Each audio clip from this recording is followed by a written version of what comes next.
Welcome to be Telugu news. జిల్లా SP Siddharth ఆదేశాలతో CI Chiranjeevi పూర్వంల police station పరిధిలోని పలు గ్రామాల్లో కేంద్ర సాయుధ బలగాలతో కవాతు నిర్వహించారు.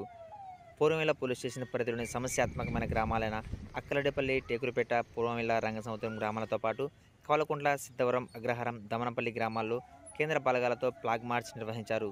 ప్రజల్లో ఉన్న భయాందోళనను పోగొట్టి రాజ్యాంగం ద్వారా సంక్రమించిన ఓటు హక్కును స్వేచ్ఛగా వేసేలా ప్రశాంతమైన వాతావరణం కల్పించడమే పోలీసుల ధ్యేయమని భరోసా కల్పించారు.